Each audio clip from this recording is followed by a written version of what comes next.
Malugod pong pagbati sa inyong lahat, mga kababayan. Ito pong muli ang inyong kaibigan, dating bukal klaro talaga.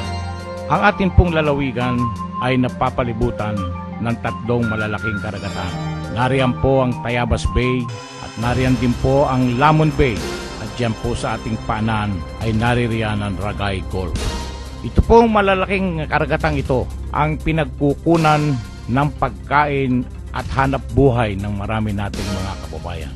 Subalit dumating po ang punto na aming napag-alaman na ang mga karagatang ito ay nasisira ng iba't ibang uri ng mga pamalakayang sabi nga'y labag sa batas. Bilang naging chairman din po ng Sangguniang Committee on Agriculture and Fisheries, akin pong minarapat na buuin, pasiglahin itong ating samahan ng mga mangingisda. Bukod sa pagpapatrolya at pagbabawal ng mga ilegal na ginagawa sa ating karagatan, ay pinilit din naming maturuan ng iba't ibang uri ng paghahanap buhay sa ating karagatan. Nariyan po ay ang pagpapatanim ng mga halamang dagat. Ito pong mga halamang dagat na ito ay sinimulan kong ipatanim diyan sa bayan ng Padre Burgos at pumunta hanggang Unisan at kalaunan po ay nakarating na sa tawid dagat hanggang sa may lugar ng Burdeos. Ito pong mga halaman dagat na ito ay napagkukunan ng sari-saring pagkain ng tao at ng hayop. Kaya amin pong nakita sa tulong ng Metro Pacific Corporation sa katauhan ni Ginoong Rick Pascua ay amin pong minarapat na itong pagtatanim ng halaman dagat ay paunlarin sa ating mga baybaying dagat sa lalawigan ng Quezon. Bukod po sa bagay na yan, kami po ay nagpilit din na magsimula nung tinatawag nating sea ranching. Ito po ay yung pagkukulong ng isang lugar upang maging pangitlugan at upang maging tirahan ng mga species ng isda tulad halimbawa ng matataas na species ng isda katulad ng lapu-lapu. Ito pong bagay na ito ay sinimulan ng inyong kaibigan dating bukal klaro talaga doon sa bayan ng Perez, Quezon.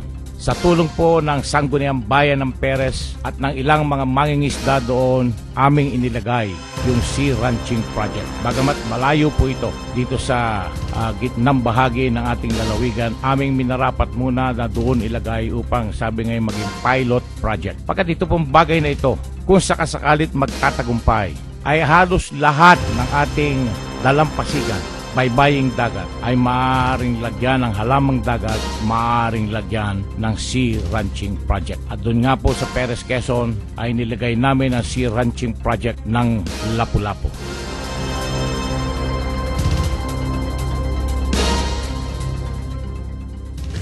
Tukol ho sa Sea Ranching dito sa bayan ng Perez, ang isa po sa sumuporta rito at tumulong ay yung pong samahan ng Magdaragat Fisherman Association.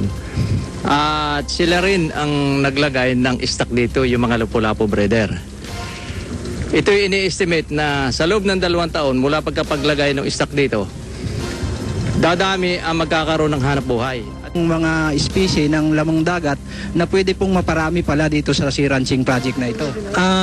Ang ating pong mga isda na natuto ng manirahan po dito sa loob ng Sea Ranching natin ay hindi na po lalabas sila. Makikita po niyo ang mga opisyales ng bayan at ang mga opisyales ng samahan ng mga mangingisda na aming nakatulong noon. Ang bagay pong ito ay aking nilalayon na simulan na rin sa sentro ng ating lalawigan, partikular ay sa lungsod ng Lucena.